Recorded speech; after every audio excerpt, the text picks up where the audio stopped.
LPKN, kami pernah sama-sama dengan LPKN meraih Muri Dunia ya waktu itu ya. Oke, ada juga berbagai macam institusi. Baik, saya langsung kepada materi, Total Quality Management. Kalau kita bicara proyek kan umumnya begini, proyek itu kan bersifat satu, unik. Yang kedua, waktunya ditentukan. Yang ketiga, budgetnya ditentukan. Yang keempat adalah, jadi karena dia bersifat unik, waktunya ditentukan, dan anggarannya juga ditentukan, maka bicara proyek adalah aktivitas-aktivitas yang terkoneksi untuk memiliki satu tujuan, sasaran, dilengkapi dengan waktu spesifik sesuai dengan anggaran. Ini secara umumnya begitu. Nah, maka apa saja masuk dalam kriteria proyek? Ya, ada yang middle, ada yang small, ada yang besar. Ini semua proyek. Tidak harus bicara tentang bangunan mega proyek, tetapi sesuatu yang bersifat event saja proyek karena bersifat unik ya begitu. Nah, maka bagaimana konsep quality di dalamnya? Masih ada beberapa tingkatan hierarki dari quality. Ada yang menyebut apa bedanya inspection, quality control, dan quality assurance. Jadi ini QA, QC, inspection, TQM, kadang-kadang masih tertukar-tukar. Jadi kalau bicara tentang QC, inspection adalah sebuah proses pemeriksaan yang output dari pemeriksaan tersebut adalah oke dan tidak oke. Perlakuan pemeriksaan di sini ada berdasarkan master sample dengan cara dilihat, dengan cara diperiksa secara visual. Ya, jadi outputnya adalah oke dan tidak oke berdasarkan sampel, berdasarkan dimension atau drawing. Di atasnya adalah quality control. Quality control ini pejabat berwenang, orang yang ditugaskan, yang bertanggung jawab untuk memastikan mutu secara periodik. Ada parameter point control yang kita sebut adalah critical to quality. Jadi kualitas diciptakan di proses.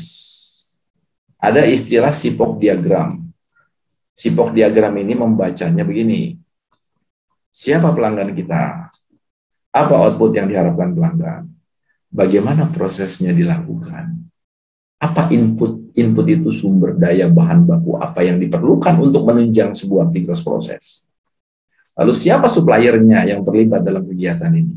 Nah, dalam kegiatan langkah proses Bapak Ibu sekalian, ini ada yang disebut dengan proses kritis, critical karakteristik, sesuatu yang bersifat kritikal, yang dia harus dijaga, yang dia harus dikontrol, tidak boleh dilanggar. Biasanya bersifat ukur. Ini yang disebut seringkali kualitas diciptakan di proses. Nah, maka quality control melakukan pengecekan secara periodik yang sudah disepakati dalam dokumen yang dibuat oleh quality assurance. Namanya quality planning. Jadi quality planning itu adalah prosedur rencana mutu.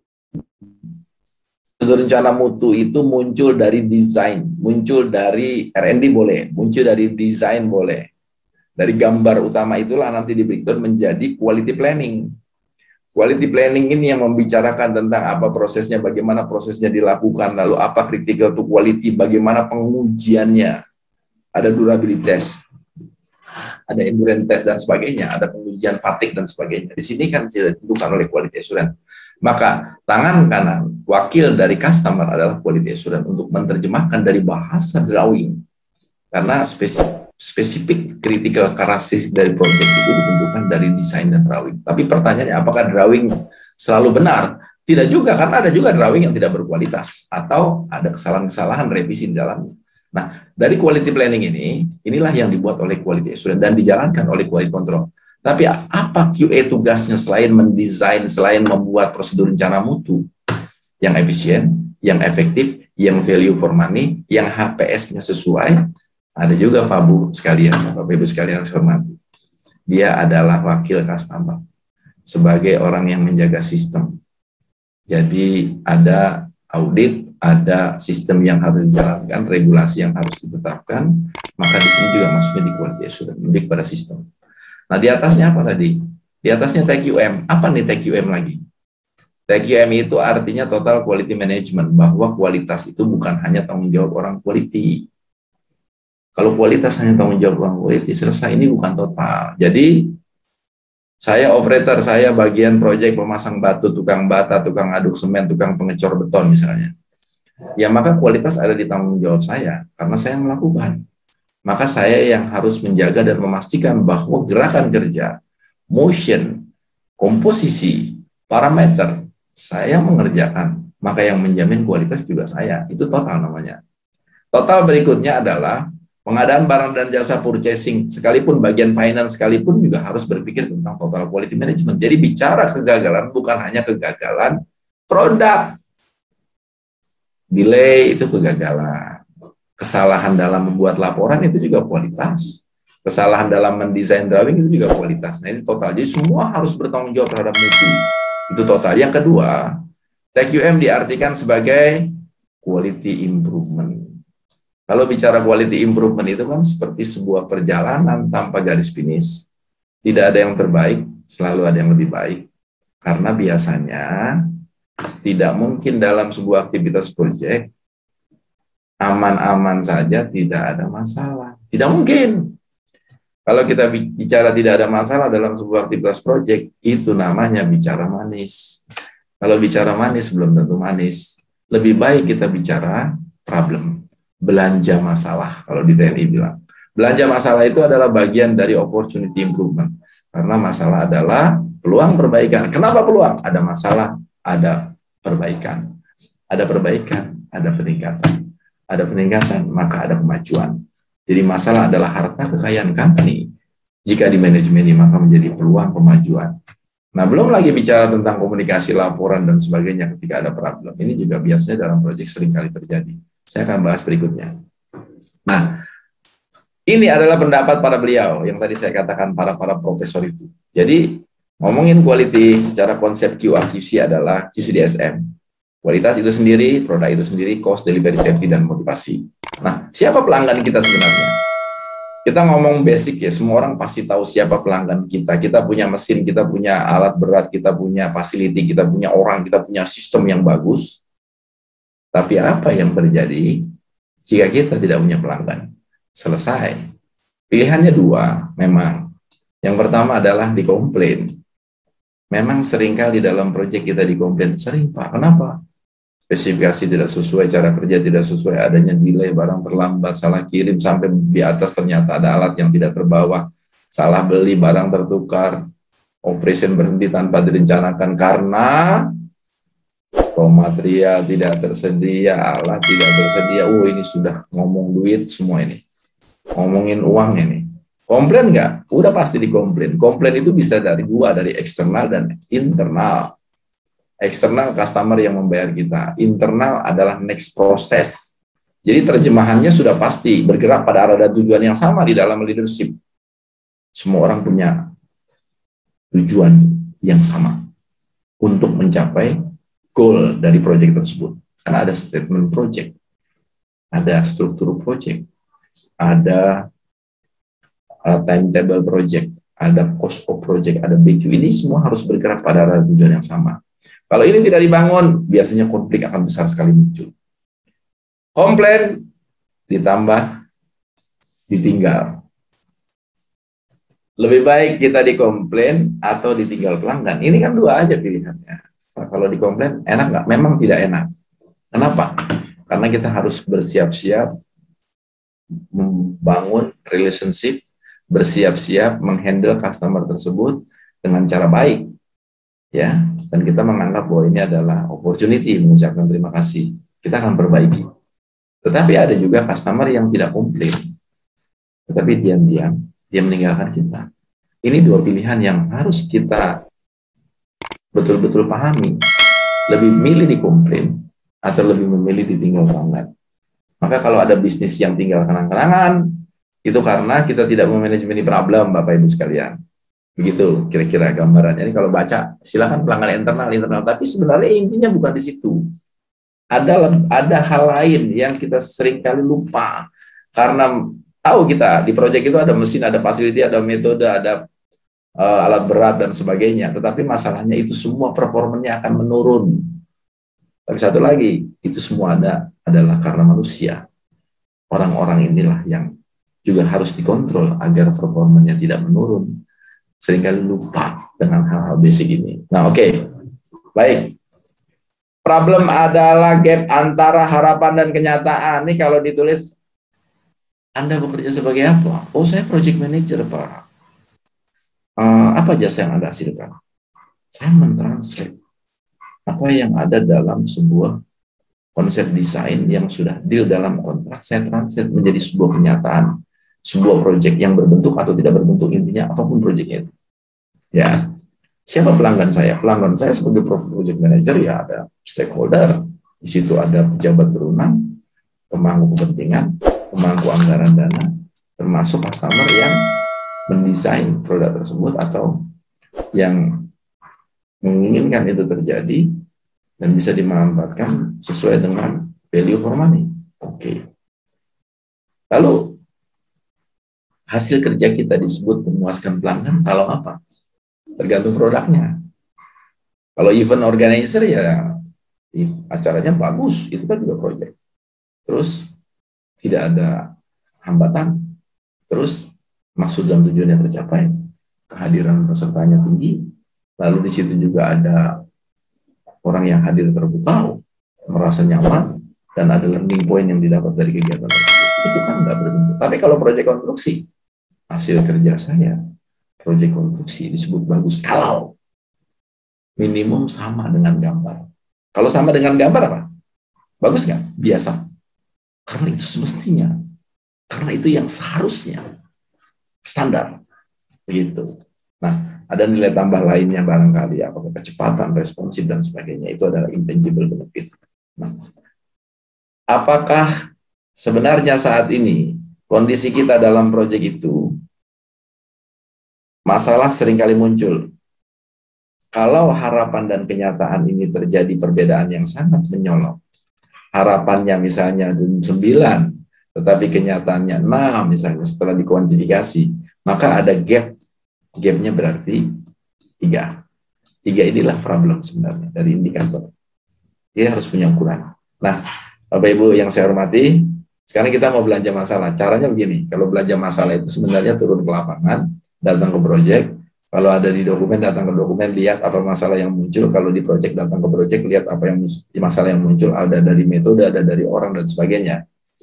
Ada dari customer, ada dari komunikasi. Pertanyaannya adalah bagaimana kita sudah kontrak dengan vendor, dengan kontraktor, ya sesuai dengan aturan yang ada, tetapi seringkali masalah yang muncul, ekspektasi dari mutu yang diharapkan tidak sesuai. Begitu Pak Jaki ya. Baik, bagus nih Pak.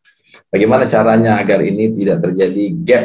Memang sih dikerjain, tapi pertanyaannya adalah, contoh begini Pak, saya mau gambarkan aja. Kalau Bapak terbang dari Muhammad Badarudin II menuju Soekarno-Hatta, ya kan? Terbanglah itu 2 jam, 1,5 jam, turun di Soekarno-Hatta. Biasanya orang kalau turun di bandara, itu ngumpulnya di mana? Ada yang 7 jam terbang dari Jepang, ya kan? Pasti dia turunnya ke bandara dan yang dicari adalah kamar kecil, Pak Jaki. Nah, apa dampak yang terjadi misalnya nih, ini contoh misal, toilet bandara kotor. Apa yang terjadi? Dampaknya itu luar biasa besar. Dampaknya Pak Jaki, orang bisa bilang begini, Indonesia kotor ya, bisa bilang begitu Pak. Kalau dari Jepang misalnya. Karena itu pintu gerbang negara. Nah pertanyaannya adalah, siapa yang mengelola bandara ini? Angkasa Pura. Ini contoh. Lalu kata Angkasa Pura, itu bukan saya yang kontrol. Kita sudah vendorkan. Kita sudah subkonkan. Oh, walaupun kita vendorkan, walaupun kita subkonkan, itu kan tetap menjadi tanggung jawab kita. Karena vendor adalah kepanjangan dari bisnis kita. Hanya pengelolaannya satu yang berbeda. Maka mengelola vendor harus sama baiknya dengan mengelola bisnis kita sendiri. Nah, pertanyaannya bersih menurut pandangan setiap orang berbeda-beda ini dari sisi mutu. Maka memang kewajiban kita untuk mendeskripsikan. Kita bukan bayar orang berapa lama dia bekerja atau berapa jumlah orang yang bekerja di situ, Pak Jaki. Tetapi yang kita bayar adalah value. Nah, maka kita wajib mendeskripsikan dari aspek mutu. Pertama, ada evaluasi tahap awal pada saat kita memberikan pekerjaan. Ada tahap menengah, ada tahap akhir. Tahap awal ya bicara tentang kelengkapan, histori, di mana perusahaannya, lalu apa fasilitinya, kapitalnya, dan seterusnya. Lalu sumber daya manusia, pelatihan. Nah, kalau bicara tentang tahap kedua, apa langkah kerja yang kamu lakukan? Apa yang kamu bersihkan? Nah, kalau kita bicara tadi pasang plester tembok misalnya, beliau menceritakan bagaimana prosesnya dilakukan, karena di situ ada energi gerak, di situ ada komposisi raw material. Ceritakan. Nah, maka fungsi kita nanti, kalau bisa itu yang diceritakan, didokumentasikan, berupa specific requirement. Jadi terukur Pak jadinya. Specific, measurable, achievable, rationable. Jadi spesifik, terukur di situ. Nah, setelah dokumen itu sudah clear dan kita sudah mengetahui apa value dari pekerjaan tersebut, karena kita tahu kualitas di proses, dokumen itulah yang nanti kita jadikan pegangan untuk melakukan kontrol dan monitoring pajaki. Jadi jelas batasan ketidaksesuaiannya, jelas batasan kesesuaiannya begitu. Jadi, nah memang mau tidak mau, kontrol vendor ini adalah dari mulai tahap pengenalan, evaluasi tahap awal, tengah, akhir, fungsi quality sangat melekat di situ. Mau tidak mau kita harus menganggap dan memastikan bahwa vendor itu adalah kepanjangan dari bisnis kita. Hanya pengelolaannya saja yang berbeda. Maka mengelola vendor harus sama baiknya dengan mengelola bisnis kita sendiri. Itu hukumnya wajib tuh Pak. Kalau mau ciptakan kualitas yang baik. Jadi jangan ciptakan cara, kamu vendor ya, saya ini customer, nggak bisa. Kita harus masuk ke dalamnya dan kita harus kontrol. Jadi bekerja dengan hatinya harus ada di situ. Kita bagian dari bisnis ini dan kita bagian dari proyek ini dan kita sama-sama kontrol. Jadi kayak orang Palembang dulu ada apa? SEA Games di Palembang, bukan ada pasukan kuning, nggak apa-apa nggak dibayar. Yang penting saya bangga dan saya menciptakan sejarah. Nah, itu kan bagian itu juga harus dibangun tuh trust. Nah dalam membangun monumen bersejarah, saya bukan masang batu. Bukan merekatkan batu satu persatu, tetapi saya sedang menciptakan sejarah. Itunya harus ada tuh Pak. Itunya harus ada, jadi semangat. Untuk itu harus ada kita yang membangun itu juga sebagai motivasi kepada tim vendor yang bekerja di tempat. Nah, maka pertanyaannya kalau saya bahas di sini, saya coba bikin satu slide ya. Saya oret-oret sedikit ya. Karena ini filsafat ini muncul dari seorang profesor namanya Mr. Kano. Jadi ada istilahnya Kano model begitu. Mr. Kano bilang begini, Bu. Oke. Nih, nah. Jadi Mr. Kano bilang begini, Bu. Jadi ada yang disebut dengan must be. Must be. Jadi kalau must be itu adalah sesuatu yang semestinya di sini. Ada yang disebut dengan more is better, Ibu. More is better itu sesuatu yang lebih baik gitu ya. More is better. Nah, di atasnya lagi adalah the lighter istimewa. The lighter istimewa. Ini must be. Kalau must be itu bahasanya adalah SOP. Standard Operation Procedure. Ya. Jadi misalnya proyek itu adalah tentang pembangunan musola atau masjid atau kantor lah. Must be itu kan kalau si project manager, si vendor, si kontraktor memberikan hasil kerja sesuai dengan desain yang disepakati awal. Ketika itu terjadi adalah itu standar, sesuatu yang semestinya. Nah, di atasnya must be ada more is better. Dia lebih baik dari sebelumnya. Dari apa lebih baiknya? Sesuatu yang misalnya pelayanannya lebih baik, komunikasinya lebih baik, ya. Tidak seperti itu, lebih rapi, cara dia bekerjanya lebih rapi, lalu tidak berantakan. Terus izin, pada saat membongkar pun izin, memberikan laporan awal, tengah, akhir, yang mendahulukan laporan buruk. Nah, bahkan dia sering lapor, sebelum masalah terjadi, dia lapor dulu kepada ibu. Ini kan sesuatu yang lebih baik sebenarnya. Ya, karena kita juga sebagai orang yang memberikan pekerjaan itu nggak mau kalau kita ternyata ditanya oleh pimpinan, kita bilang, saya nggak dapat laporan, Pak. Tidak boleh. Atau justru departemen lain, orang lain yang lebih dulu tahu dibanding kita. Nah, itu juga nggak boleh. Maka kita harus ada vendor yang memahami tentang perkembangan kemajuan proyek dari aspek kualitas tahapan proses. Jadi itu Ibu, tapi terkait dengan Ibu tadi budget. Nah, budget ini bicaranya adalah value for money ya Ibu. Ada struktur cost memang, ada APS di sana. Kalau siapa yang bikin APS adalah para pakar. Nah, terkait dengan budget ini kan quality itulah cost sebenarnya. Karena bicara BQ, bicara komponen misalnya, bicara part yang kita buat, yang kita rakit, yang kita pasang. Itu di sana sudah ada kandungan komponen biaya. Tetapi ada komponen-komponen yang mungkin dalam proyek itu bisa di cost saving. Seperti motion, transportation, whiting, defect, inspection, pekerjaan berulang, atau unutilized people, orang berlebih. Itu yang mungkin bisa kita eliminasi untuk agar budgetnya tidak melebihi. Karena kesian vendornya kalau rugi. Karena banyak pekerjaan yang tidak bernilai tambah. Kira-kira itu gambarannya Ibu, izin. Mudah-mudahan bisa mencerahkan ya Ibu. Terima kasih Pak Rahman. Sama-sama. Terima kasih, 2 pertanyaan cukup. Saya lanjut lagi. Wah, ini berarti nyambung kita. Ya, ada kesamaan. Dalam ilmu quality Bapak Ibu, bahwa masalah ada pemecahan-pemecahan, ada kemajuan. Maka masalah adalah peluang kemajuan. Jadi opportunity improvement. Nah, sesi gambar ini sebenarnya tulisan Henry Ford. Henry Ford tuh bicara begini.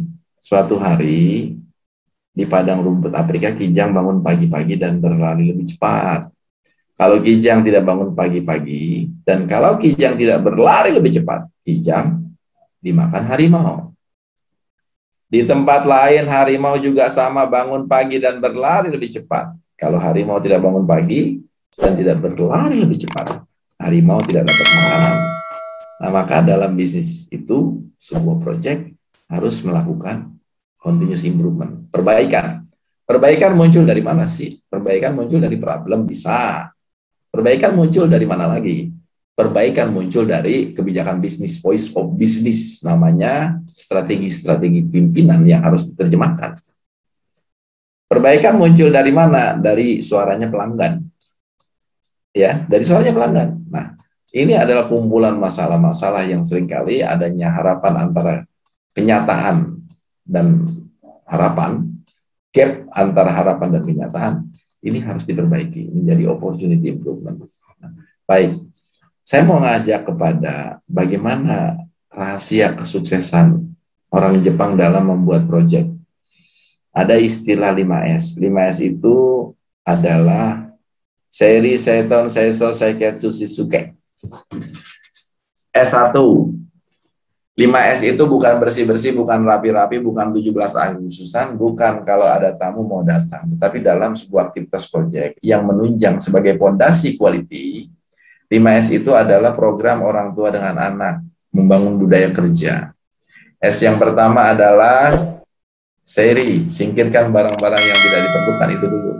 Dalam bekerja, kita harus pastikan tempat kerja bersih, tertata. Karena dalam proyek pun, waktu orang-orang itu bekerja paling lama dihabiskan di proyek. Apa dampak yang terjadi kalau tempat kerja berantakan? Itu aja, itu basicnya. Kalau tempat kerja berantakan, dampaknya bisa ke safety. Karena menurut hukum Henry, ini kalau korelasinya kepada safety dalam proyek, ada istilah begini, 300 masalah kecil di lantai proses, jika didiamkan ini, ya, dia akan segera berpindah menjadi 29 masalah sedang. Gitu. 29 masalah sedang, jika didiamkan, maka akan terjadi satu fatality. Masalah-masalah kecil yang 300 di lantai proses ini adalah masalah yang sederhana, yang umumnya adalah tempat kerja tidak tertata, tempat kerja tidak teridentifikasi, berantakan, menimbulkan potensi licin, orang terpeleset, orang terjatuh, dan lain sebagainya. Maka ini 5S penting. Yang kedua, Kaizen. Kaizen itu Kai itu perubahan artinya. Zen itu lebih baik. Jadi ide ditambah pelaksanaan. Yang ketiga adalah komunikasi di tempat kerja. Kalau orang Jepang menyebut Horenso, komunikasi di proyek itu sangat penting. Kenapa? Ada laporan awal, ada laporan dalam proses, ada laporan akhir. Laporan itu artinya bukan gestur tubuh, bahasa tubuh saja. bukan asertif non asertif dalam berbicara, tetapi dalam proyek hal yang paling mahal ini adalah satu, laporan yang bagus adalah dahulukan laporan buruk. Kok dahulukan laporan buruk, Pak? Iya dong, karena kalau laporan buruk sudah pasti buruk. Tapi kalau laporan bagus belum tentu bagus. Itu yang pertama kuncinya. Jadi sampaikan masalahnya, tetapi dalam menyampaikan masalah harus terdeskripsi dengan benar dan jelas. Ada 5 aspek, apa masalahnya, di mana terjadinya, kapan terjadinya, seberapa besar terjadinya, apa dampaknya, itu 5 harus terjawab dalam memberikan laporan. Kalau kita sudah mampu mendeskripsikan 5 tersebut, maka ini sudah 50% masalah sudah terselesaikan karena jelas dan terang benderang. Yang kedua, laporan yang bagus itu adalah kecepatan melapor. Kenapa harus cepat? Karena ini ada biaya, karena ini ada kos, karena ini ada reputasi, karena di sini ada saling menghargai, karena di sini ada kewenangan di situ. Karena tidak sedikit orang yang mengambil keputusan sebenarnya itu bukan kewenangannya, dan banyak budget-budget yang berlebih di luar dari anggaran sehingga aneh. Kok sesuatu diputuskan sementara beliau ini orang yang bukan punya kewenangan untuk memutuskan itu, atau tidak merasa bahwa itu problem besar. Nah, itu masalahnya yang kedua. Yang ketiga, laporan yang bagus itu yang seperti apa? Laporan yang bagus itu sebelum masalah terjadi. Oh, begitu. Berarti ada risk assessment, yes. Kalau sudah terjadi, tidak ada arti telat lapor, begitu. Tidak ada artinya kalau sudah terjadi. Untuk apa? Nah, itulah Bapak Ibu sekalian. Nah, tapi kenapa orang tidak lapor dalam hal ini pada saat memanage sebuah proyek? Ada 3 hal. Yang pertama adalah takut lapor. Takut. Bisa nggak? Takut karena seringkali kalau ada masalah yang ditanya bukan siapa, bukan mengapa, bukan root cause-nya yang dicari, tapi kadang-kadang Bapak proyek itu, Bapak pimpinan itu kalau ada masalah, siapa orangnya? Begitu. Kalau sudah bicara siapa, berarti ke orang sakit hati. Pada saat masalah muncul, bisa jadi orang itu ke depan, takut dia lapor. Bukan saya, bukan saya, bukan saya. Yang kedua adalah menyampaikan sesuatu yang rumit dengan cara yang rumit. Mendingan. Tetapi ada juga menyampaikan sesuatu yang sederhana dengan cara yang rumit. Berarti tidak mengerti dia cara melapor. Nah, jadi itu Bapak Ibu sekalian, penting sekali dalam proyek. Nah, dalam proyek begini, konstruksi atau jasa, dilarang hukumnya kita menyampaikan komunikasi proyek dalam quality itu berdasarkan menurut feeling saya, berdasarkan semestinya, berdasarkan kayaknya mungkin barangkali kira-kira. Jadi, bicara quality dan quality control, quality assurance, kita wajib anti asumsi. Wajib menyampaikan sesuatu anti asumsi. Kalau masalah ada di lapangan, datanglah ke lapangan kita. Masalah ada di Palembang, datanglah ke Palembang. Jangan diselesaikan di ruangan meeting. Kalau di gudang, datanglah ke gudang. Itu maksudnya. Speak by data. Berbicara dengan fakta dan data yang sebenarnya. Itu penting. Nah, TQM menempatkan mutu sebagai strategi usaha, melibatkan setiap fungsi dan anggota organisasi, berorientasi sepenuhnya kepada kepuasan pelanggan. Itu kan teorinya begitu. Itu umum, itu bahasa university biasa. Maka total bukan hanya soal mutu produk jasa konstruksi, tetapi cost, delivery, dan tadi sudah saya sampaikan di depan. Total juga bukan hanya tanggung jawab bagian tertentu, bagian quality, bagian project management, bagian gudang, tetapi seluruh jajaran organisasi sudah saya sampaikan di depan. Total juga bukan hanya tanggung jawab para inspektor, quality control, para pengawas, tetapi total itu adalah seluruh komponen organisasi termasuk subkontraktor. Begitu. Maka TQM di sini dalam proyek menetapkan, mempertahankan, dan meningkatkan standar. Gunakan 3 jangan. Jangan yang pertama adalah jangan menerima laporan yang tidak didasari fakta.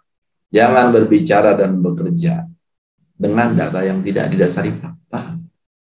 Jangan menyampaikan laporan yang tidak didasari dengan fakta. Itu 3 jangan.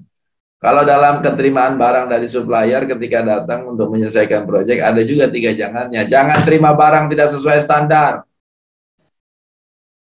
Jangan buat barang tidak sesuai standar. Terus, jangan kirim barang tidak sesuai standar. Jangan terima, jangan buat, jangan kirim. Nah, itu konsep 3 jangan, Bapak Ibu sekalian. Baik, lanjut.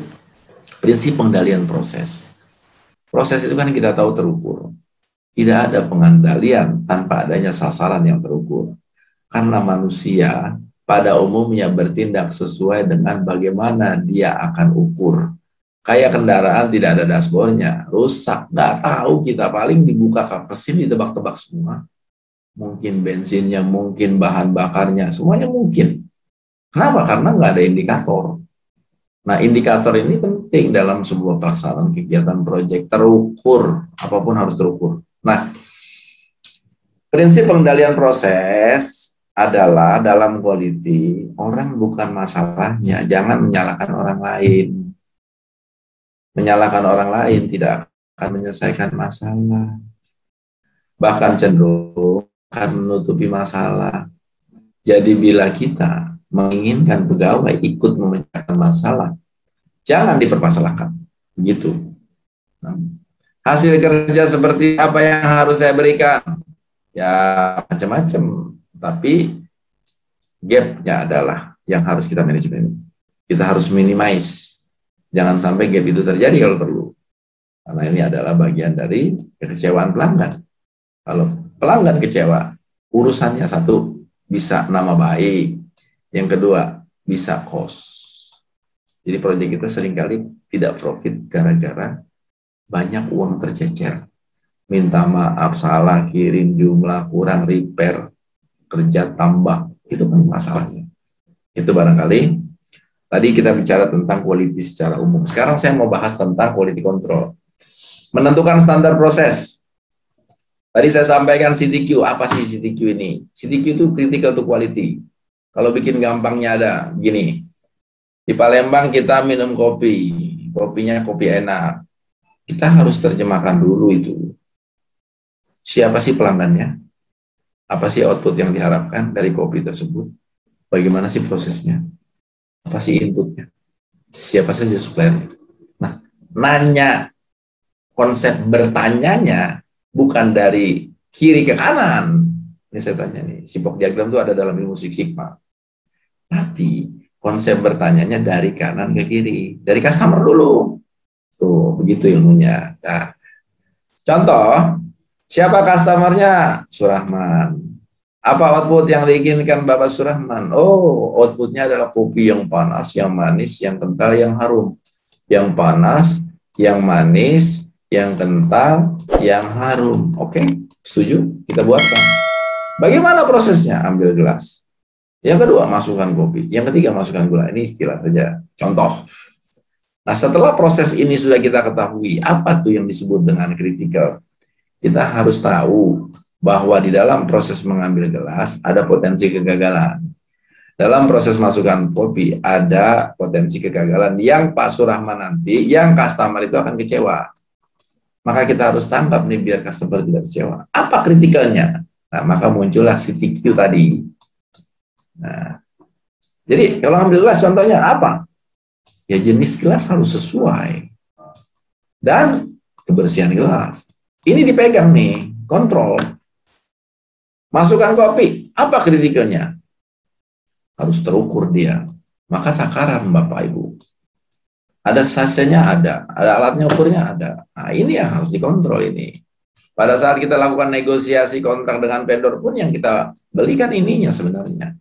Yang kita beli adalah parameter ukur, parameter proses. Karena di dalam pengukuran, di dalam karakter ini ada biayanya ini semua. Cost ada di sini sebenarnya. Masukkan gula takaran. Ya kalau jenis semen, ukuran semen itu kan biaya semua. Diameter besi, jenis besi. Apakah SPCC, SPACP, SUS. Ya kan? Harganya kan berbeda. Diameternya berbeda. Kekerasannya berbeda. Hardness-nya berbeda. Elongation-nya berbeda. Itu kan biaya semua. Kalau kita ngomong nggak terukur begini, bahaya sekali dalam konstruksi.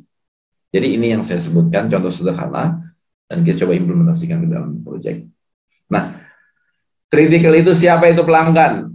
Apa yang ingin, apa persyaratan pelanggan itu ya? Apa proses sekarang sudah memenuhi? Maka kita cek dulu.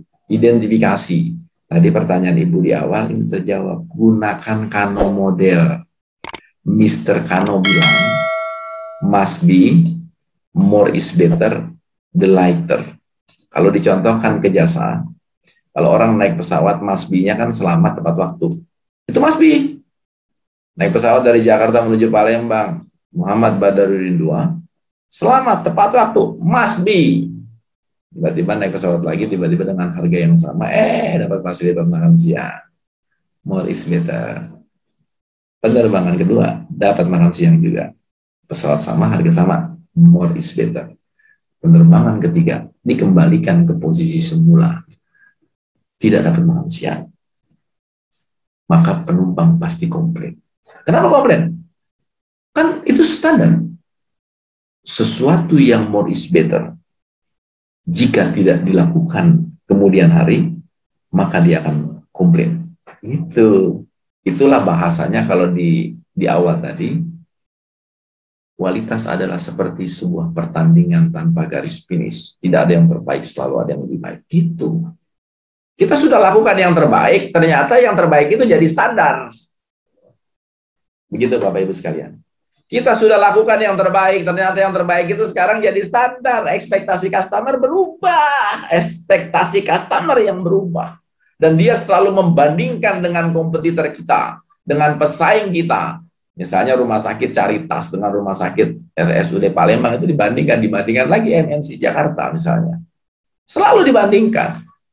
Maka sudah pasti ada gap di situ.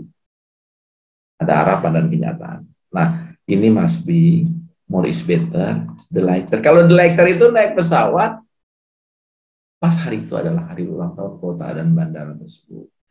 Tanggalnya sama dengan tanggal kita. Masuklah kita dalam media harian Kompas yang terhormat, dapat karangan bunga dari pejabat. Senang nggak? Oh senang. Udah senang, dapat hadiah, dapat door prize. Besok naik pesawat yang sama, nggak digituin lagi, nggak marah. Tidak marah, tidak komplain. Karena ini istimewa. Nah, itulah tahapan dari paradigma mutu menurut Mr. Kano, Bapak Ibu sekalian. CTP dan CTQ selesai. Saya sudah tadi bahas contohnya kopi, mengambil gelas, ini adalah CTP dan CTQ yang akan kita kontrol. Maka drawing, desain dari sebuah konstruksi, seorang quality, seorang teknik harus mampu mentranslate. Baca gambar udah pasti harus. Mampu menerjemahkan bukan hanya bentuknya tetapi komposisi material apa yang digunakan untuk membuat itu bisa terjadi sesuai dengan parameter standar. Jangan sampai nanti ada proses recall, jangan sampai nanti ada proses repair, jangan sampai ada proses komplain. Nggak enak. Tanya tuh orang-orang proyek yang di lapangan yang lama-lama penderitaannya terlalu banyak ya, kepanasan, kejemuran. Kata dia begini, Pak, saya lebih baik kerja baru, Pak, daripada pekerjaan saya dibongkar-bongkar begini. Sebenarnya hati saya tidak rela. Kenapa? Tidak dari awal tentukan jenis keramiknya. Saya kan sudah sesuai. Ternyata kata bos itu berbeda, warnanya beda. Tapi kan kita nggak ngerti. Coba tentukan dari awal. Kalau bongkar begini, saya kurang rela, Pak. Sering terjadi gara-gara selera. Maka harus dideskripsikan di sini. Inilah yang disebut tadi quality plan. Orang QA merencanakan quality planning. Bagaimana prosesnya, apa simbolnya, prosesnya apa, lalu item checknya apa, kritikalnya di sini, lalu spesifikasinya apa, alat ukur yang digunakan, equipmentnya, pemeriksaannya awal, tengah, akhir. Ini kan biaya semua. Kalau ini tidak terdeskripsi, bahaya kita. Belum ber-TQM. Jadi kualitas berdasarkan kebetulan, Bapak Ibu sekalian. Ini namanya quality control. Nah, ini contoh juga quality control. Prosesnya apa? Jelas dulu di situ. Karena ini yang kita beli dalam proses negosiasi transaksi, ya ini yang kita mau tahu. Value. Kualitas itu ada di proses-prosesnya yang kita mau tahu. Ya kita nggak ngomongin pabrik, tapi kalau kita belajar dari pabrik boleh. Bikin mobil itu kan cuma 1 menit, Bapak. Ya. Besi bikin mobil itu kan 1 menit aja. Warnanya sama, mesinnya dingin bagus, kencang juga, AC-nya dingin. Nggak tahu gitu dibuat shift 1, shift 2, shift 3. Tapi kalau mau di mobil baru kan project. New design, itu kan project.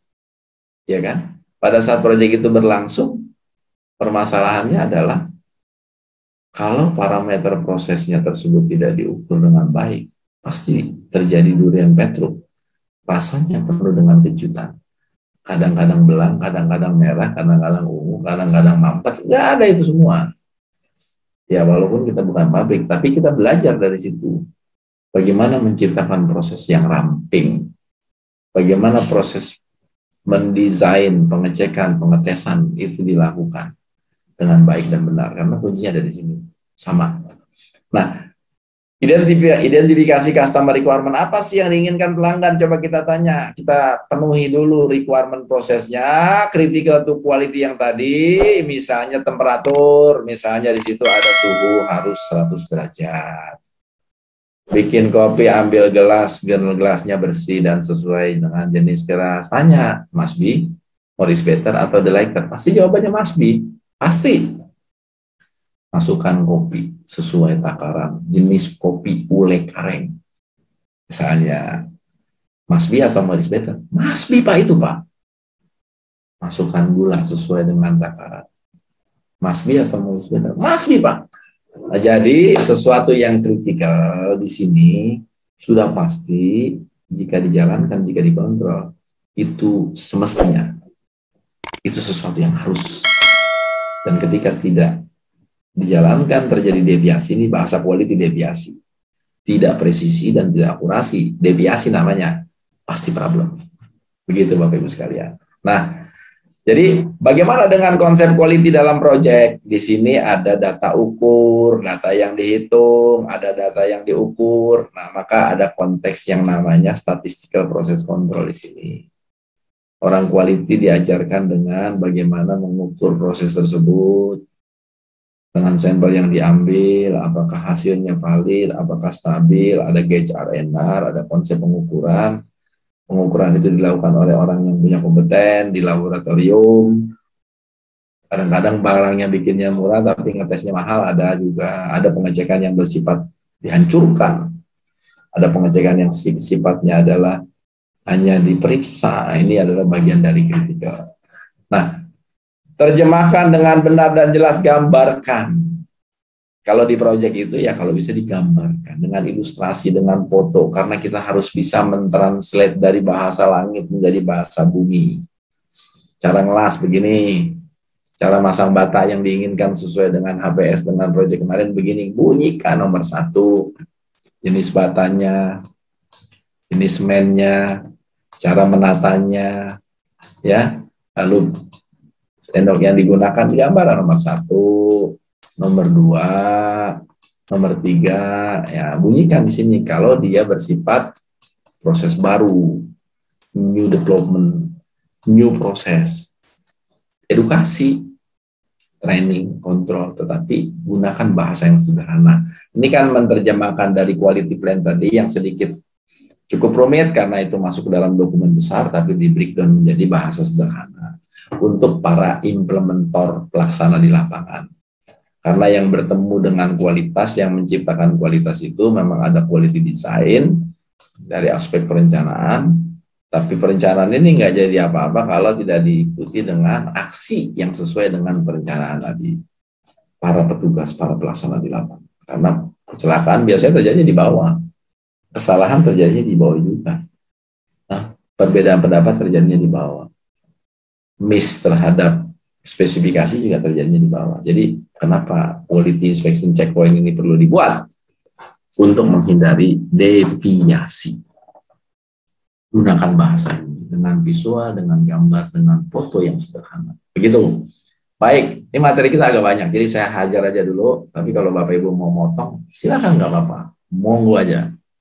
Oke, itu tadi kita belajar di sesi kedua adalah tentang konsep quality control yang tadi bunyinya menetapkan critical to quality. Nah sekarang masuk ke sesi berikutnya adalah deployment of quality policy. Apa nih hubungannya? Kok quality sampai ke policy segala? Ada visi, ada misi, ada strategi, ada objektif target, ada strategi, ada aksi. Maka tugas kita adalah dalam manajemen quality itu sebagai agen perubahan, merubah bahasa langit menjadi bahasa bumi. Tetapi syaratnya adalah ini nggak bisa terjadi dengan sendirinya. Orang quality pun harus memikirkan bagaimana caranya agar semua orang bergerak pada arah dan tujuan yang sama gitu. Karena ini company, perusahaan, BUMN, yayasan atau institusi. Tapi kalau dia adalah jemputan atau bis malam, berbeda. Walaupun sama-sama punya pemimpin, walaupun sama-sama punya penumpang, walaupun sama-sama punya tujuan, kalau bis malam, penumpangnya tujuannya berbeda-beda. Naik dia dari Kayu Agung, ada yang turun di Indralaya. Penumpangnya ada yang turun di Indralaya tuh. Jalan lagi dia, ada yang turun di daerah Kertapati. Jalan lagi dia, ada yang turun di Jembatan Ampera. Dan seterusnya. Kenapa? Karena memang tujuannya berbeda-beda. Kalau proyek, nggak boleh begitu. Maka kita sebagai quality harus berpikir menyatukan quality people. Ya, maka quality strategi pun adalah sesuatu sasaran strategi company untuk mengarahkan dan memandu semua organisasi mempraktekkan disiplin proses kerja untuk menjamin kualitas proses untuk mencapai sasaran organisasi. Jadi kalau bicara sebagai quality manager itu mikirin sistem karena dia itu membangun manusia, quality people, Bapak Ibu sekalian. Paling nggak enak gitu dikomplain malam hari, Pak, bagaimana ini Pak? Jalan apa kagak ini? Soalnya ini saya begini, tolong Bapak putuskan. Bapak kan pimpinan saya, tolong Bapak putuskan. Bapak kan sebagai quality oke atau ini jalan kalau enggak? Nah, kalau enggak ya sudah kita tidur aja. Bahaya itu. Sementara besok pagi kita dikejar-kejar, kita harus laporan lagi pada pimpinan yang lebih tinggi, sementara masalah di bawah. Begitu. Jadi kita pusing. Yang eksekusi pekerjaan kan teman-teman di lapangan.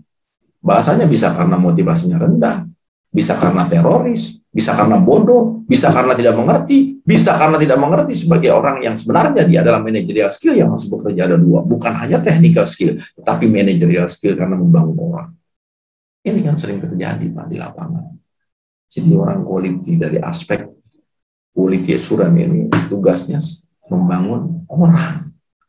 Mesin yang bikin manusia, alat yang jalanin manusia, proyek yang jalanin orang, bahan baku yang dia diterima oleh manusia, kadang-kadang yang bikin juga manusia.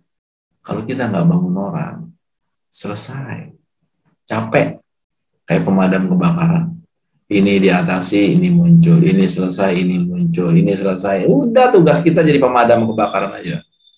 Begitu Bapak Ibu sekalian. Nah, maka quality strategi adalah fokus pada peningkatan bisnis melalui peningkatan kepuasan pelanggan dengan menggerakkan seluruh organisasi itu. Dengan menggerakkan seluruh organisasi. Ini bahasanya sederhana tapi dahsyat, Bapak. Apalagi bisa diimplementasikan karena memang mustahil jika proyek perusahaan kita ingin mendapatkan hasil A dari sisi profit dan kepuasan pelanggan, tapi kita semua bekerja dengan cara B. Kalau targetnya A, dikerjakan dengan cara B, hasilnya pasti B.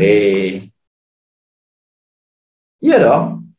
Target A harus diselesaikan dengan cara A, maka hasilnya A. Tapi seringkali targetnya setinggi langit, orang-orang bekerja dengan cara biasa, hasilnya pasti biasa. Begitu Bapak. Nah ini quality function deployment, menggerakkan seluruh komponen organisasi. Ada visi, ada misi, ada strategi, objek kita, itu bahasa langit tuh. Kalau digambarkan piramidanya begini. Udah umum ini sebenarnya.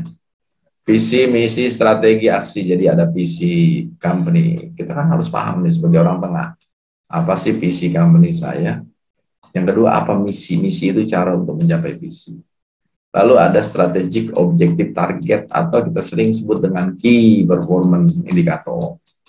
Lalu dari sini turun, bagaimana saya cascading ini, merencanakan meng-cascading KPI dari bahasa top management menjadi bahasa middle management, menjadi bahasa section, menjadi bahasa pekerja. Di dalamnya ada struktur organisasi pasti. Di dalam struktur organisasi nanti ada tugas dan tanggung jawab. Tugas dan tanggung jawab itu ada dua nantinya. Ada rutin job, ada improvement job. Kalau rutin job saja, ya itu kan kemarin. Kalau sesuatu strategi berubah, maka harusnya ada improvement job. Itu dokumen level 1. Kalau dokumen level 2 adalah standar operation prosedur. Nah, yang disebut strategi ini tadi, mengcascading, menerjemahkan. Ini dibayar mahal nih, orang-orang ini biasanya. Ya, baik. Translating quality policy. Jadi quality strategi, quality plan, quality schedule, ada quality standar. Kalau quality strategi adalah tingkat company berisi sasaran strategi manajemen. Kalau tingkat departemen berisi rencana kerja tahunan. Kalau tingkat section berisi jadwal kerja bulanan. Kalau tingkatan proses berisi uraian aktivitas yang spesifik. Siapa mengerjakan apa, bagaimana dikerjakannya, apa kandungan kritikalnya, mana yang boleh dan tidak boleh. Ini taktikal. Begitu sebenarnya Bapak Ibu sekalian. Nah, ini contoh bagaimana dari quality vision muncul ke strategi, muncul ke contoh lah, misalnya suatu hari bos kita ingin membuka proyek rumah makan. Contoh ya, rumah makan di Palembang yang terbesar dengan omset misalnya 1 miliar per tahun, per 6 bulan, boleh aja, berapa aja boleh. Nah, setelah itu di quality strategi kan pasti ada cara untuk membuat rumah makan mencapai target profit ini. Maka saya harus lakukan. Yang pertama, facility. F. F itu apa itu? Facility. Sesuai kode-kode aja. Yang kedua, setelah facility adalah kecepatan. Setelah kecepatan adalah menu misalnya. Iya dong, makan menu lah. Terus, breakdown lagi. Kecepatan dibagi menjadi 3. Ada kecepatan proses parkir, ada kecepatan proses namanya itu penyajian. Masak dulu, masak. Pesan. Ada kecepatan proses pesan, ada kecepatan proses masak, ada kecepatan proses penyajian, ada kecepatan proses transaksi bayar. Emang begitu prosesnya.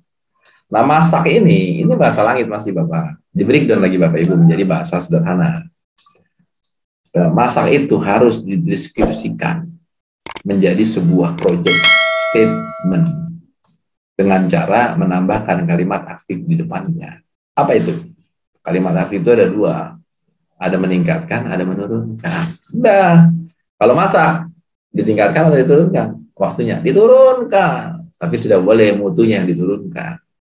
Jadi quality improvement itu adalah meningkatkan kualitas, menurunkan biaya dengan cara meningkatkan kualitas. Saya sederhana aja ngomongnya deh. Cost reduction adalah bukan cost cutting. Cost reduction adalah bukan cost down. Tapi cost reduction adalah menurunkan biaya dengan cara meningkatkan kualitas. Itu bahasanya begitu. Nggak ada istilah begini. Kenapa banyak masalah, Pak? Aduh, kebetulan proses lagi banyak-banyaknya. Nggak ada hubungan itu. Paling pantang kita dengar bahasa itu sebenarnya. Tapi ini masih terjadi di lapangan. Kenapa sih banyak masalah? Banyak sekali pekerjaan kita. Kita sibuk sekali. Nggak ada urusan. Apa hubungannya? Jangan dicampur-campur antara quality dengan kapasitas produksi. Misalnya, kapasitas operational. Nggak ada hubungannya itu sebenarnya. Nah, ini sebenarnya belum melakukan cost reduction. Nah, kalau kembali kepada contoh tadi, misalnya meningkatkan waktu masak, menurunkan waktu masak, dengan meningkatkan kualitas tentunya, maka bahasanya dirubah menjadi bahasa sederhana untuk para tukang masak, menjadi indikator keberhasilan kinerja. Bagaimana? Menurunkan waktu memasak pindang patin dari 30 menit menjadi 15 menit di restoran Musiduo tahun 2021. Itu Pak sebenarnya indikator keberhasilan yang harus dicapai dengan men-challenge tim kerja agar di lini operation melakukan perubahan cara kerja. Itu baru satu contoh tuh. Banyak lagi yang lain.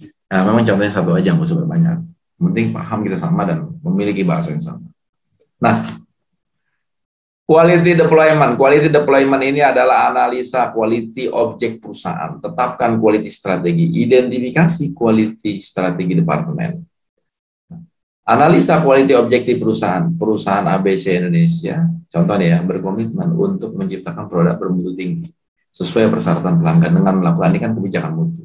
Maka caranya ya ini, tetapkan strategi seperti tadi, quality-nya apa, cost-nya apa, delivery-nya apa, boleh dari sini. Tapi terukur. Setelah itu buatkan quality planning. Ini quality strategi, quality performance, quality measure, target, action plan.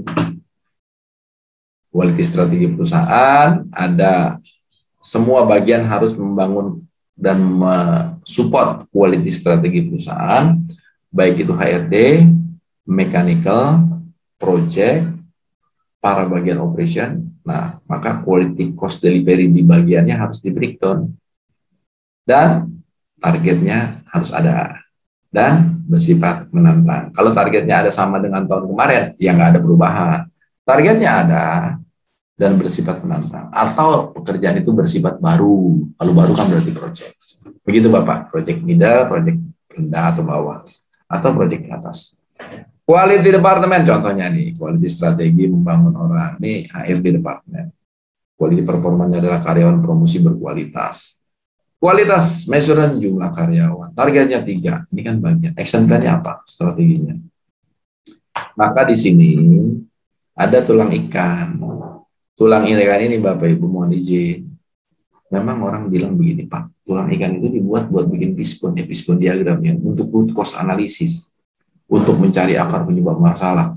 Di universitas diajarin tuh, namanya fishbone diagram, untuk mencari akar penyebab masalah. Iya, betul. Orang menyebut bisa diagram Ishikawa. Tapi di sini digunakan berbeda. Kita buat ini sebagai strategi inisiatif. Kepala ikannya adalah goal, target. Tulang ikannya adalah cara. Ini bisa digunakan untuk membangun pencapaian target proyek kita dalam perubahan atau target-target yang bersifat menantang. Bisa juga digunakan untuk meningkatkan karir, meningkatkan bisnis kita, boleh sama aja. Atau mau cita-cita mau bangun rumah gede, mau pergi haji, bisa aja. Contoh, pengelolaan budget keuangan. Untuk ini bisa tercapai, apa yang saya lakukan? Ini. Nah, ini apa? Efisiensi biaya ATK, efisiensi biaya kantor, efisiensi biaya kertas. Saya juga dulu proyeknya apa? 22 tahun bekerja, saya pengen alih profesi. Akhirnya saya berpikir saya mau jadi konsultan, jadi trainer aja. Terus saya bikin tulang ikan begini. Ini beneran, saya tempel di dinding setiap tidur saya lihatin. Terus, nah, saya menjadi konsultan di usia 40 tahun gitu ya. 40 tahun. Kan target antara menjadi trainer konsultan. Coba untuk usia 40 tahun menjadi trainer konsultan yang eksis lah. Apa yang harus kita lakukan? Sekolah lagi. Terus implementasikan ilmu yang kita dapat di tempat kerja. Terus kita harus bangun relation. Terus ini kita harus bikin materi yang banyak. Terus bertemanlah dengan trainer juga. Terus ini kan bagian dari strategi. Apa yang nggak bisa? Bisa. Itu Bapak Ibu sekalian. Jadi yang tadi saya katakan, Anda ingin mendapatkan hasil A, tetapi menggunakan cara B, pemimpi kita. Kalau targetnya A, harus menggunakan hasil A, karena ini bersifat baru. Apa saja boleh. Itu barangkali kalau proyek jelas. Nanti baru dibuatkan namanya action plan di sini. Quality plan. Apa, mengapa, bagaimana, kapan, siapa, target, inisiatif, VIC, ini dikontrol, dijalankan. Ada masalah, perbaikan biasa. Jatuh bangun lagi, biasa itu. Berhasil kita. Berhasil gitu. Ya. Saya juga pernah pakai ini juga. Saya tanya anak saya, nah kamu mau jadi apa? Saya mau jadi pemimpin. Pemimpin itu banyak. Semua orang pemimpin. Yang jelas, yang mau jadi pemimpin negara. Oh, bagus. Di negara itu jalurnya juga banyak. Bisa dari militer, bisa dari akademisi, bisa jadi politisi, mau jadi apa? Militer aja. Jadi apa? Harus sekolah di Magelang kamu, di Akmil. Iya, udah bangun. TK udah kita bikinin bispon dia. TK, SD bikin bispon dia. Terus dibuatkan itu. Sampai kalau berangkat sekolah naik sepeda itu ditulis. Sepeda harus sehat. Wah, udah semua sholat tahajud dan sebagainya ditulis. Karena nggak ada yang tidak direncanakan, Bapak. Artinya kita harus bergerak seimbang antara energi implementasi, energi gerak, dan doa. Itu harus seimbang. Insya Allah tercapai. Itu kalau apa lambang-lambang perjuangan pasti ada semuanya. Begitulah kira-kira. Itu juga bagian dari quality. Oke. Nah, bicara quality di sini ada cost over quality. Bicara quality adalah bicara uang. Iya. Kenapa bicara uang? Suatu hari ada perusahaan, Bank Wijaya, dia punya target. Dia senang sekali karena targetnya turun waktu itu. Dari 0,5%, rasio kegagalnya turun menjadi 0,25%. Bosnya sangat senang. Ya, ternyata bosnya begitu kaget. Walaupun rasio kegagalan turun, ternyata biayanya naik. Waktu 0,5 segini, waktu 0,2 kok naik gitu. Bosnya kaget, curiga. Tolong bantu Pak Cakra. Pak Cakra curiga, jangan-jangan ada permainan di bawahnya. Kenapa rasio reject turun 0,25 tapi kosnya naik? Pak Cakra curiga. Nah, kalau kita pelajari apa yang membuat Pak Cakra curiga? Pak Cakra nggak ngitung bahwa dia cuma ngomong pakai rasio, pakai angka, pakai persen. Dalam proyek itu tidak boleh hanya bicara dengan persen, harus pakai bahasa uang karena belum tentu rasio reject rendah, cost-nya juga rendah karena setiap proyek itu resikonya kegagalan, biayanya berbeda-beda. Karena ada prevention cost, biaya persiapan. Ada biaya persiapan, ada biaya yang disebut dengan prevention cost, internal failure cost, kegagalan yang muncul di internal. Ada external failure cost, kegagalan yang muncul di eksternal. Ada appraisal cost, biaya-biaya pengukuran. Itu kan nggak waktu itu nggak diungkap oleh Pak Cakra, sehingga begitu Pak, ya nggak boleh kita hanya bicara kuantitas, frekuensi kejadian, persen, nggak bisa Pak. Bapak harus pakai bahasa uang. Saya tanya gaji quality manager itu masuknya ke mana? Itu maksudnya ke prevention cost. Gaji quality manager itu maksudnya ke prevention cost. Training. Saya mau dibikinin laboratorium 6 itu di salah satu universitas di Bandung, gede-gede misalnya. Terus, karena 6 laboratorium ini kan berarti saya harus siapkan orang juga nanti yang bekerja di situ dan kualifikasinya tinggi. Terus, ini masuk ke biaya apa, Pak? Itu masuk ke biaya prevention cost. Mendidik orang, prevention cost. Nah, gitu. Jadi, bicara quality adalah bicara uang. Ada prevention cost, ada appraisal cost. Tadi kasus Pak Wijaya. Menemukan kesalahan pada sumbernya dapat menekan biaya. Bicara quality, bicara uang. Kalau dalam satu kegiatan proses, ada proses 1, ada proses 2, dan seterusnya, ada proses 4 dan 5, gitu ya. Misalnya sebuah rangkaian proses. Bikin konstruksi. Proses pertama bangun fondasi, proses kedua bangun tembok, proses ketiga adalah pasang pagar, proses 4 adalah pasang keramik, proses ke-6 adalah finishing. Oke, ada 6 proses. Proses pertama pasang bata. Salah. Bikin fondasi salah. Tapi fondasinya salah ini, dia nggak tangkap orang ini. Tidak menangkap kesalahan tersebut, lolos ke proses kedua. Di proses kedua, nggak tangkap juga kesalahan di proses pertama. Lolos ke proses ketiga. Nah, kalau begini yang terjadi, maka ketika ditemukan di proses pertama dan tidak tangkap lolos, maka dikali 1. Nilai rupiahnya. Tidak tangkap di proses kedua, maka dikali 10, jadi 10 tuh. Lolos lagi ke proses ketiga, jadi 100. Ya, dikali 10 lagi dan terus. Sampai tak terhingga. Iya, sampai tak terhingga. Apalagi sudah sampai ke tangan pelanggan, maka ini yang disebut dengan biaya tak terhingga. Inilah aspek mutu dari aspek cost. Cost over quality adalah biaya kesesuaian. Biaya untuk memproses proyek dengan benar pertama kali. Biaya-biaya ketidaksesuaian mutu adalah biaya-biaya yang dikeluarkan karena pengendalian mutu yang tidak baik atau gagal. Karena problem quality itu terlihatnya memang masalahnya besar-besar, tapi di bawahnya terjadi masalah-masalah kecil yang seperti fenomena gunung es. Coba repair, salah pasang, breakdown, salah kirim. Coba kita lihat di bawahnya, masih banyak masalah kecil. Yang kelihatan yang gede-gedenya aja, tapi yang di kecilnya, yang kecil-kecilnya nggak kelihatan. Itu fenomena dari cost over quality. Nah, berikutnya, bagaimana mengukur dan mengendalikan COQ, cost over quality. Nah, di sini sebuah perusahaan asuransi sama seperti tadi, 15%, 13%. Ternyata kerugiannya 3 miliar, bosnya kaget. Karena dia selama ini berpikir hanya menggunakan persen, tetapi tidak menggunakan bahasa duit. Begitu ya. Nah, ini yang tadi saya sebutkan ada 4. Cost of quality itu terdiri dari ada cost of conformance, ada cost non-conformance. Kalau cost of conformance itu ada 2. Ada prevention, ini adalah biaya persiapan. Preparation. Preparation cost.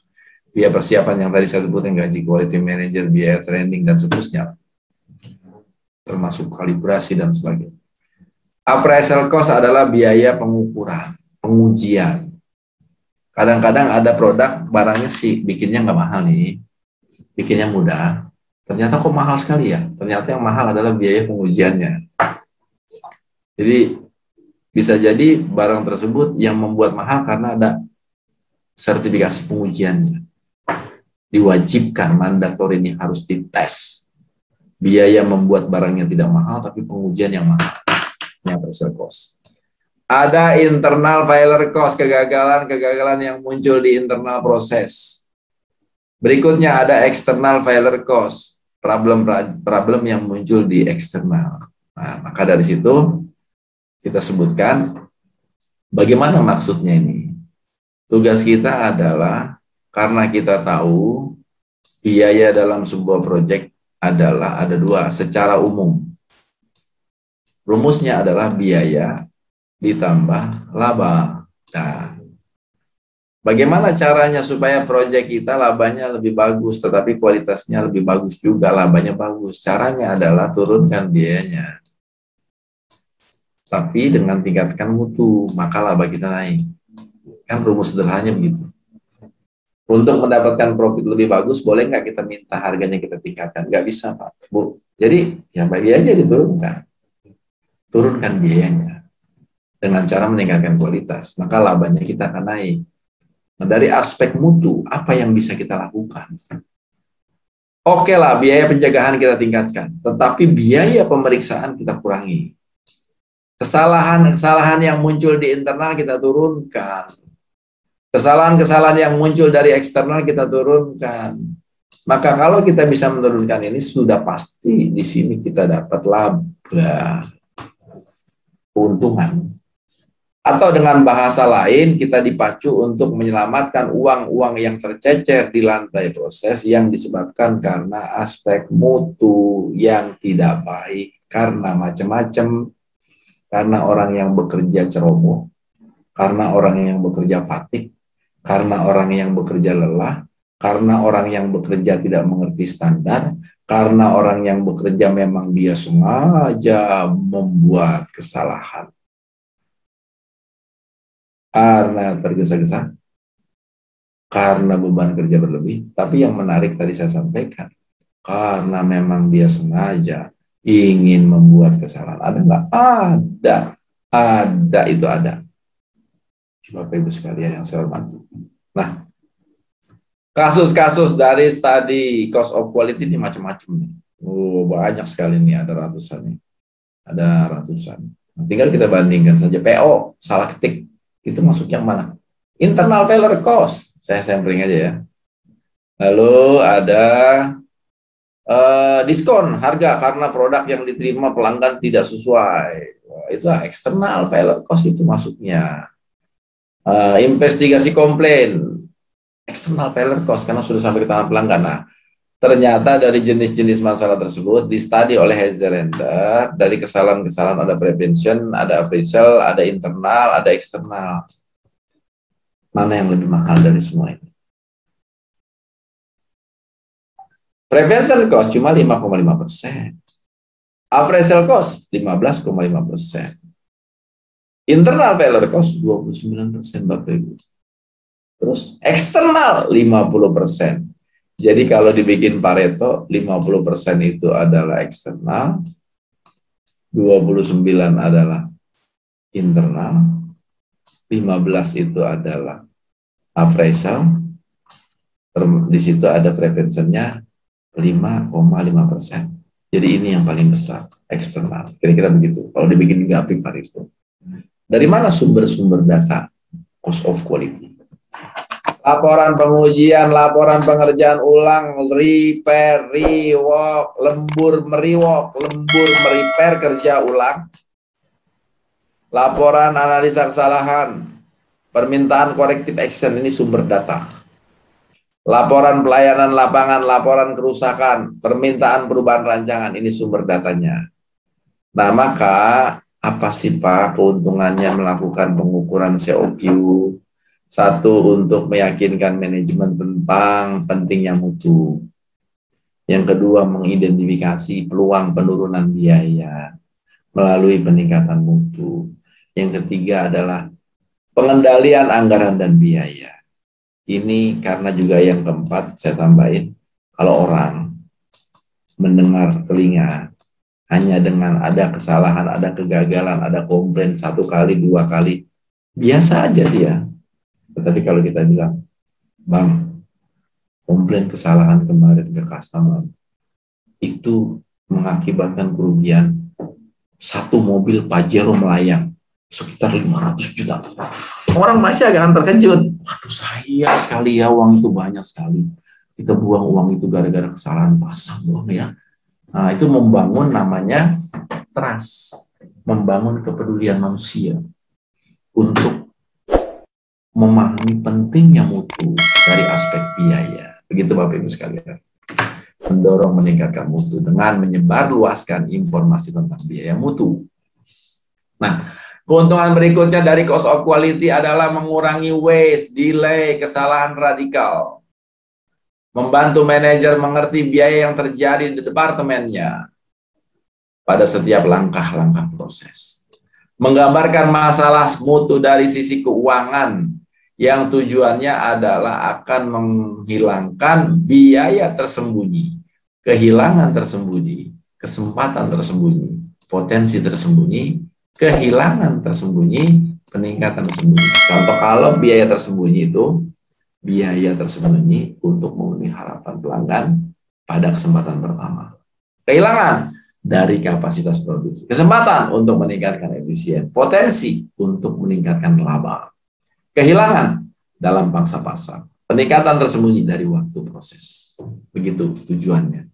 Jadi bagaimana strateginya Pak untuk melaksanakan itu?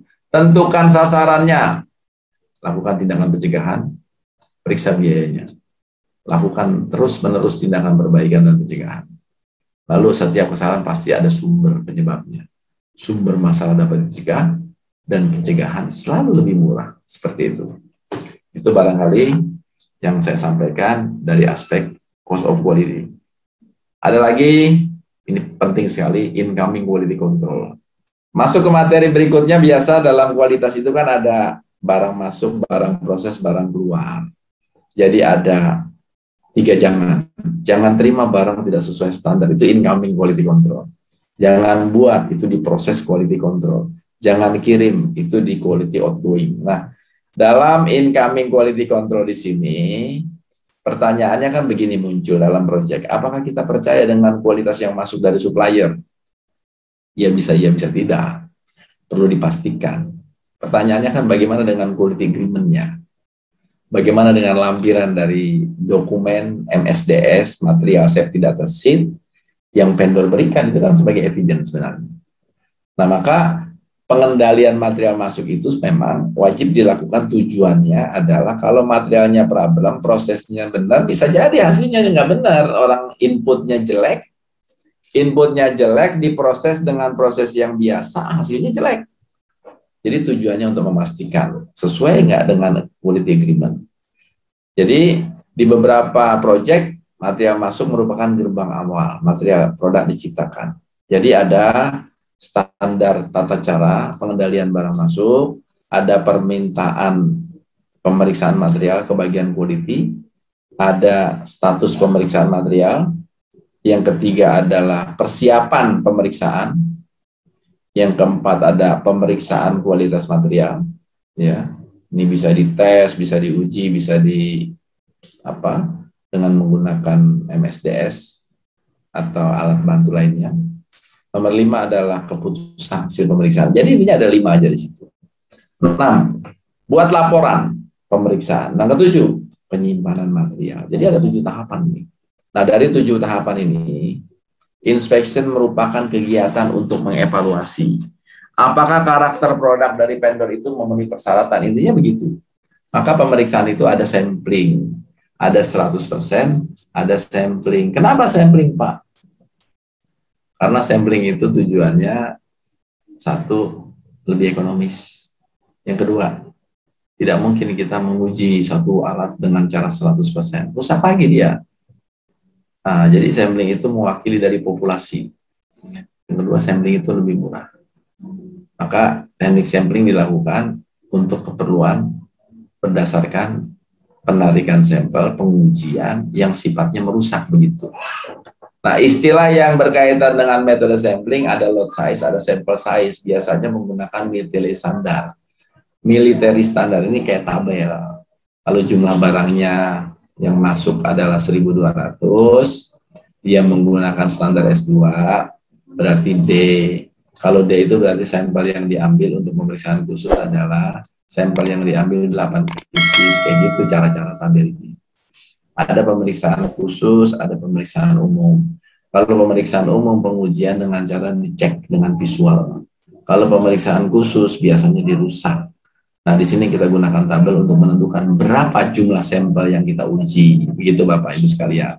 Nah, pengendalian material bermasalah ini tujuannya melakukan tindak lanjut. Ya, untuk apakah dia lulus uji dalam pemeriksaan, lalu ada sampel EQL.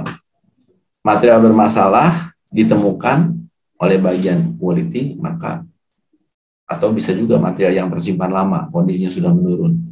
Kalau ini terjadi, buatkan corrective action. CAR ke vendor, surat cinta kepada vendor agar vendor bisa mencari root cause, memperbaiki, mencari akar penyebab masalah. Agar masalah yang sama tidak terulang kembali. Bentuknya bisa kayak begini.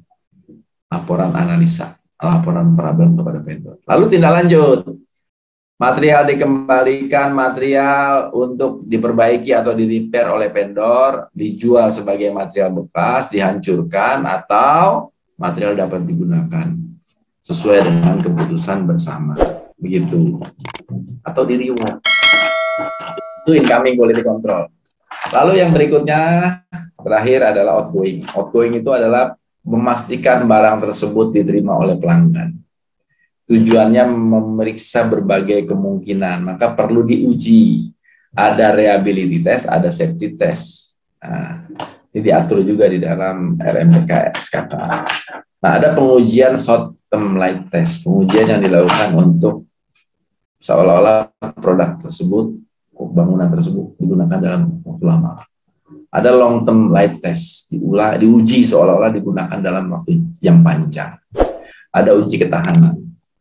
Jadi produk disimulasikan seolah-olah pada kondisi di mana pelanggan berada. Itu. Nah, ini dalam pengujian pengetesan. Nah, assurance test di sini, uji produk, uji jatuh, uji getar, uji restore test, uji retest. Ini adalah berbagai macam pengujian. Maka tugas quality assurance adalah membuat jaminan. Proyeknya adalah membuat air minum dalam kemasan. Parameter produknya adalah data diskrit. Spesifikasinya muncul di permukaan air. Ujinya, uji STLT. Definisikan apa yang diuji: air yang sudah keluar, diproduksi, disimpan di laboratorium selama 30 hari. Apa alat bantunya? Laboratorium. Jadi kita deskripsikan nih. Orang quality assurance punya kewajiban untuk mendeskripsikan pengujian apa yang dilakukan untuk produk tersebut sebelum diterima dan dikirim ke pelanggan. Nah, hasil pengujian di sini ada critical, ada major, ada minor. ada no problem. Kalau critical problem, yang dilakukan adalah di rework. Major itu adalah dilakukan tindakan. Nah, seperti critical problem. Kalau minor, mungkin tidak terlalu bermasalah, bisa di repair. Kalau no problem, ya oke, bisa diterima. Nah, hasil pengujian ini oke atau tidak oke, lalu kalau no good, ya di stop, tidak boleh. Ada perbaikan kecil, ada rework, ada disposal. Nah, apa dampak yang terjadi kalau service breakdown dalam sebuah project? Nah, pasti dampaknya adalah kekecewaan. Produk tidak berkualitas, konstruksi tidak bermutu.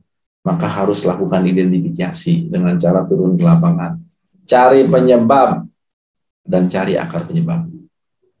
Lalu, apakah kita punya pengalaman terkait dengan komplain pelanggan? Oh, mungkin pasti ada. Itu guru terbaik biasanya. Nah, jadi itu terakhir quality improvement. Dalam quality itu ada quality improvement. Jadi menurut Bapak Deming, 80% masalah mutu adalah kesalahan manajemen, sedangkan 20% lainnya adalah kesalahan karyawan. Ya. Maka tugas kita dari 3 aspek tadi, voice of business, voice of process, voice of customer, kita ukur gap-nya. Karena memang harus bersifat terukur dia. Setelah itu, apakah problem karena pemborosan dalam proses, ada overprocessing, ada quality, ada motion, ada defect. Lakukan perbaikan dengan cara mendeskripsikan masalah dengan benar dan jelas. Setelah itu, buatkan namanya project charter. Berdasarkan data, berdasarkan informasi yang sebenarnya. Tools improvement itu macam-macam. Ada Six Sigma, ada Lean, ada PDCA, ada POAK. Nah, tapi ada juga improvement yang modalnya mau dan tidak mau. Karena masalah sudah diketahui. Ini berbagai masalah yang muncul di lantai proyek berbagai macam. Maka harus deskripsikan dengan membuat Pareto diagram. Pareto ini adalah kadang-kadang kita bingung mana yang kita improve dulu, mulai dari mana. Maka kita ambil dari proyek terbesar. Baru setelah itu kita deskripsikan dengan benar dan jelas. Apa masalahnya? Di mana terjadinya? Kapan terjadinya? Seberapa besar terjadinya? Apa dampaknya? Ini ditambah ini, ditambah ini, ditambah ini. Jadilah problem statement. Maksudnya, pada saat kita sebagai pimpinan proyek sudah mampu mendeskripsikan masalah dengan benar dan jelas, maka 50% nih masalah sudah terselesaikan. Caranya ini, jawab apa masalahnya, di mana, kapan, sebesar, apa dampaknya. Dikombin, digabungkan menjadi sebuah statement problem. Begitu Bapak, Ibu. Nah, kedua, dalam improvement itu harus ada target. Karena target itu bersifat terukur. Menurunkan dan meningkatkan. Misalnya, komplain memasak lama dulunya 30 menit, targetnya 10 menit, maka turunnya 67%. Jadi punya goal. Cari akar penyebab masalah. Dengan brainstorming, dengan diskusi, dengan pendapat banyak orang lebih baik dari pendapat sendiri. Ketika potensial problem ini sudah ditemukan dari berbagai banyak problem, dikasih tanda misalnya merah, kita gali akar penyebabnya dengan root cause. Root cause itu apa? Teknik bertanya dengan 5 kali mengapa. Jadi, contoh begini, tantangannya adalah mencari akar penyebab. Tidak boleh bertanya dengan pertanyaan siapa. Yang kedua, tidak boleh melakukan analisa masalah di ruangan meeting. Yang ketiga, tidak harus 5. Yang penting akar. Yang keempat, tidak boleh mengarahkan. Itu syaratnya. Berubah pola TKP. Contoh, tidak harus 5. Suatu hari terdapat genangan air di lantai kantin. Kenapa? Jadi bukan siapa. Kenapa? Karena genteng pecah. Genteng pecah penyebab atau akar penyebab. Kalau penyebab, tanya lagi. Mengapa genteng pecah? Karena diinjak kucing. Kenapa diinjak kucing? Karena kucing berlari di atas genting. Kenapa kucing berlari di atas genting? Karena kucing berlari mengejar tikus. Itu udah 7 way. Kenapa kucing berlari mengejar tikus? Karena di kantin ada tikus. Kenapa di kantin ada tikus? Karena terdapat sisa makanan. Kenapa terdapat sisa makanan? Karena periodik pembersihan tidak dilakukan secara terjadwal dan teratur. Jadi akarnya adalah periodik pembersihan. Tidak dikontrol, tidak distandarkan. Nah, maka tindakannya itu tindakan akar. Kalau genteng pecah, ganti. Itu temporary bone break. Hanya menghilangkan rasa sakit. Nah, ini seringkali terjadi di proyek, akarnya nggak ketemu, jadi tambal sulam. Begitu, itu intinya dari root cause. Terakhir dari ilmu quality adalah vendor adalah kepanjangan dari bisnis kita. Maka kita harus kelola. Ada yang disebut dengan vendor selection, vendor development, dan vendor audit. Maka di sini tugas kita membantu vendor untuk pelatihan, bantuan teknis, informasi produk, dan spesifikasi. Kalau perlu, vendor tersebut dilibatkan untuk kegiatan improvement juga, perbaikan berkelanjutan. Nah, implementasinya ada pemaparan, pemilihan SDM, ada basic training, pembagian tim, pemilihan tema project, observasi ke lapangan, buat gap analisis, lakukan tindakan perbaikan, standarisasi, dan pelaporan kepada pimpinan. Sehingga kita bisa ukur performa vendor ini nilainya berapa. Nah, jadi tidak ada yang namanya vendor pun. Jadi itu, jadi dari yang kami sampaikan, semoga bisa bermanfaat buat kita semua. Saya kembalikan sepenuhnya. Assalamualaikum warahmatullahi wabarakatuh.